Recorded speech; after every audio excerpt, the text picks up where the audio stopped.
অনেক দিন আগে আমি পার্লারে যেয়ে পেডিকিউরের পিছনে ৭ থেকে ৮০০ টাকা খরচ করতাম। কিন্তু এখন চেষ্টা করছি যাতে টাকাটা আমার আর খরচ না যায়।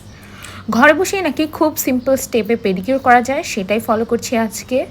গরম পানির মধ্যে লেবু আর শ্যাম্পু দিয়ে পাটাকে ১০ থেকে ১৫ মিনিট আমি ভিজিয়ে রেখেছি। অনেকে বলে ৫ মিনিট, কিন্তু আমার মনে হয় একটু বেশি ভিজিয়ে রাখলে পাটা একটু নরম হয়ে যায়। তারপরে ডক্টর রাসেলের এই স্ক্রাবারটা দিয়ে সুন্দর করে স্ক্রাব করে নিয়েছি। আমার মনে পড়লো যে আমার কাছে তো একটা হ্যান্ড গ্লাভসও আছে, যে ওটাকে একটু পরি।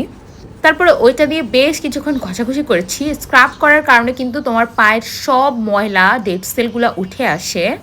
তারপরে আমার কাছে একটা নখ পরিষ্কার করার বা পা ঘষার ব্রাশ ছিল, ওইটা দিয়ে আমি পাটাকে ঘষে নিয়েছি আর ব্রাশ সাইডটা দিয়ে নখগুলোকেও সুন্দর করে পরিষ্কার করে নিয়েছি।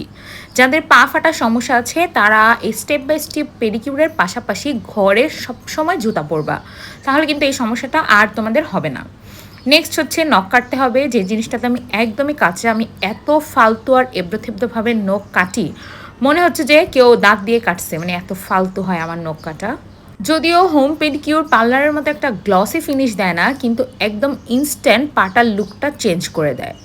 নখ কাটার পরে কিন্তু এভাবে ঘষাঘষি করাটা অনেক ইম্পর্টেন্ট, এতে তোমার নখের যে একটা কি বলবো, কেমন কেমন একটা ভাব থাকে না, ওইটা আর থাকে না।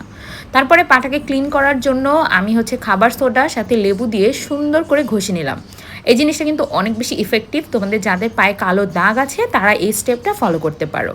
পায়ের লুকটা কিন্তু একদম ইনস্ট্যান্ট চেঞ্জ হয়ে গেল, যত ট্যান ছিল ময়লা ছিল সব গায়েব।